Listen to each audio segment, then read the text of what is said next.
अस्सलाम वालेकुम, कैसे हैं आप सब? उम्मीद है आप सब खैरियत से होंगे। आप लोग का वेलकम है मेरे चैनल रूहानी बात पर। तो जनाब, पूछा जा रहा था कि मैरिड डीएम की लाइफ कैसी होती है। वैसे तो मैंने इस टॉपिक पर सोल पाथ चैनल पर भी एक वीडियो बनाई है। अगर आप लोग उसे भी देखना चाहें तो आप लोग देख सकते हैं, ठीक है। और अगर नहीं देखी है और वहाँ नहीं जाना चाहते, उस चैनल पे नहीं देखना चाहते, तो यहीं पर भी मैं आप लोगों के लिए एक वीडियो लेकर आई हूँ। बस ये फ़र्क है कि उसमें कुछ और चीज़ें बताई गई हैं और यहाँ पर मैंने मज़ीद कुछ और डिटेल दी है, ठीक है। दोनों चीज़ें में कुछ दोनों वीडियोज़ के अंदर कुछ एक जैसा भी हो सकता है और कुछ डिफरेंट भी हो सकता है, ठीक है। अगर आप मज़ीद जानना चाहते हैं कि डीएम की लाइफ, मैरिड लाइफ जो है वो कैसी होती है, तो आप वो भी वीडियो वॉच कर सकते हैं। अगर डीएम मैरिड है और उसकी ट्विन फ्लेम जर्नी जो है वो एक्टिव हो चुकी है, तो उसकी लाइफ एक स्पिरिचुअल बैटलफील्ड बन जाती है। उसे एक तरफ दुनिया की एक्सपेक्टेशन, फैमिली की रिस्पॉन्सिबिलिटीज़ और लॉयल्टी का सामना होता है, और दूसरी तरफ एक इंटेंस स्पिरिचुअल और इमोशनल अवेकनिंग जो उसकी ट्विन फ्लेम यानी कि डीएफ एक्टिवेट करती है, ठीक है। ये एक बहुत पेनफुल और कॉम्प्लेक्स जर्नी होती है जो डीएम को अंदर से ट्रांसफॉर्म करती है।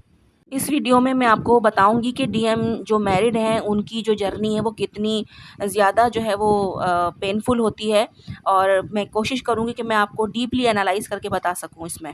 शादी से पहले डीएम एक नॉर्मल इंसान होता है जो दुनिया के रूल्स के मुताबिक और सोसाइटी के रूल्स के मुताबिक जो है वो जी रहा होता है। उसके बिलीव्स कुछ इस तरह होते हैं कि लव का मतलब सिर्फ फिजिकल अट्रैक्शन और कंपैटिबिलिटी है। इमोशनल और स्पिरिचुअल कनेक्शन का कोई कॉन्सेप्ट नहीं होता इसको। मैरिज एक फ़ाइनल डेस्टिनेशन है जिसमें सब कुछ परफेक्ट होगा। जो कुछ भी इसके साथ हो रहा है वो एक नॉर्मल लाइफ का पार्ट है, ठीक है। ये सारे कुछ उसके माइंड में होता है। मगर जब उसकी ट्विन फ्लेम जर्नी स्टार्ट होती है तो उसकी सोच और इमोशंस एकदम जो है वो एक स्टॉर्म से गुजरते हैं। जब डीएम अपनी ट्विन फ्लेम से पहली बार मिलता है तो वो बहुत अजीब और कंफ्यूजिंग इमोशंस महसूस करता है। ये सिर्फ एक नॉर्मल अट्रैक्शन नहीं होती, बल्कि एक डीप सोल रिकॉग्नाइजेशन होती है जो उसे हिला के रख देती है। डीएम के अंदर कुछ कॉमन जो है रिएक्शंस आते हैं, वो ये हैं। जैसे उसको लगता है कि मैं इस इंसान से पहले मिल चुका हूँ, या फिर वो ये सोचता है कि मुझे इस इंसान से पहले कभी मिलने का एहसास क्यों हो रहा है, मुझे इसकी तरफ इतनी स्ट्रॉन्ग अट्रैक्शन क्यों हो रही है जबकि मैं मैरिड हूँ। क्या ये सिर्फ एक टेम्पटेशन है या फिर कुछ और? डीएम का लॉजिकल माइंड ये बात एक्सेप्ट नहीं करता, लेकिन उसका सोल पहचान लेता है कि डीएफ कोई आम इंसान नहीं है। मैरिड डीएम की लाइफ ट्विन फ्लेम से मिलने के बाद एक बैटलफील्ड बन जाती है। इस स्टेज में डीएम बहुत ज़्यादा इंटेंस और इंटरनल कॉन्फ्लिक्ट फेस करता है। डीएम अपनी वाइफ से इमोशनली अटैच्ड होता है। उसने उसके साथ एक ज़िंदगी का वादा किया होता है, लेकिन जब उसकी ट्विन फ्लेम सामने आती है तो उसका दिल और सोल डीएफ की तरफ खींचने लगता है। ये गिल्ट और कन्फ्यूजन डीएम को और मेंटली डिस्टर्ब करता है। उसके अंदर ये कॉमन थॉट्स आने लगते हैं, जैसे कि मेरी वाइफ़ का क्या कसूर है? क्या मैं बेवफ़ा हो रहा हूँ? या फिर ट्विन फ्लेम का क्या कनेक्शन है? क्या ये सिर्फ़ एक टेस्ट है?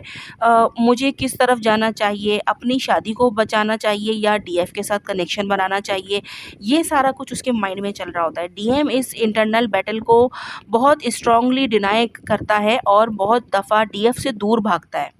जब डीएम डीएफ से दूर भागता है तो उसका ईगो और लॉजिकल माइंड एक्टिव हो जाता है, ठीक है।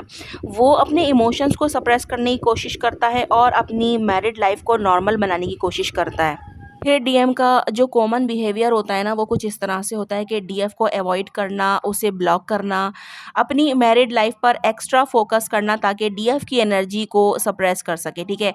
डीएफ को ब्लेम करने का कि तुम मेरी ज़िंदगी डिस्टर्ब कर रही हो, डीएफ से इमोशनल डिस्टेंस क्रिएट करना, मगर अंदर से डीएफ को फील करना। डीएम जितना भी भागता है, लेकिन डीएफ की एनर्जी उसके सबकॉन्शियस माइंड में होती है।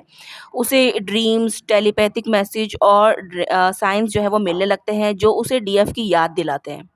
शादी के अंदर डीएम को ये रियलाइज़ेशन होती है कि उसका मैरिड जो है वो रिलेशनशिप सरफेस लेवल पर है और twin flame connection soul level पर है, ठीक है। वाइफ और डीएम का कनेक्शन बेस्ड ऑन ड्यूटी और अटैचमेंट होता है, जबकि डीएफ और डीएम का कनेक्शन जो है वो अनकंडीशनल और स्पिरिचुअल होता है, ठीक है। यहाँ पर डीएम जो है वो वाइफ के साथ फिज़िकली हो सकता है, मगर डीएफ उसकी रूह और सबकॉन्शियस माइंड में बसती है। है। इस स्टेज पर डीएम इमोशनली होने लगता है, उसे शादीशुदा लाइफ में एम्प्टीनेस और फेक हैप्पीनेस महसूस होने लगती है। डीएम के अंदर कॉमन थॉट्स जो है वो आते हैं, वो ये हैं कि मेरी शादी मुझे वो सुकून क्यों नहीं दे रही जो डीएफ की सोच भी देती है। यानी कि डीएम सिर्फ़ सोचता ही है तो उसको बहुत सुकून मिलता है डीएफ के बारे में, और जबकि वो सोचता है कि यार मेरी जो शादी है, जो मेरी वाइफ़ है, उसके साथ मुझे ये सुकून क्यों नहीं मिल रहा है, ठीक है? क्या मैं सिर्फ़ फैमिली और सोसाइटी के प्रेशर में शादी चला रहा हूँ? ये भी सोचता है वो।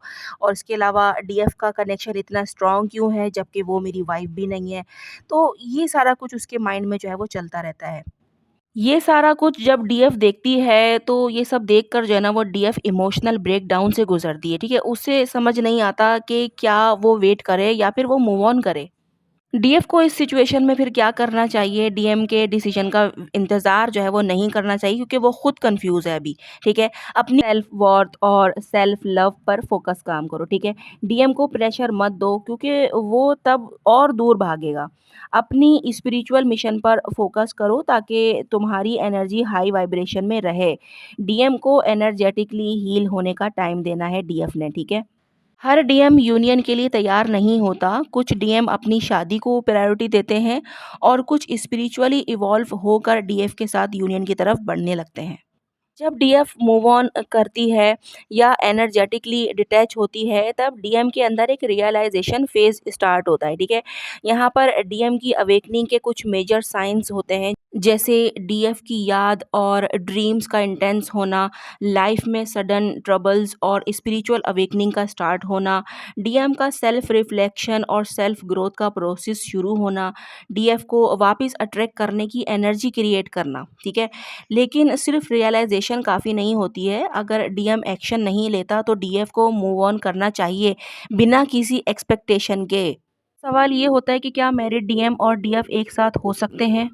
हर ट्विन फ्लेम जर्नी यूनिक होती है। कुछ डीएम वाइफ को छोड़ देते हैं, कुछ सिर्फ सोल लेवल पर डीएफ से कनेक्टेड रहते हैं। अगर डीएम स्पिरिचुअली मैच्योर हो जाए तो यूनियन पॉसिबल है, वरना डीएफ को अपनी जर्नी कंटिन्यू रखनी चाहिए, ठीक है?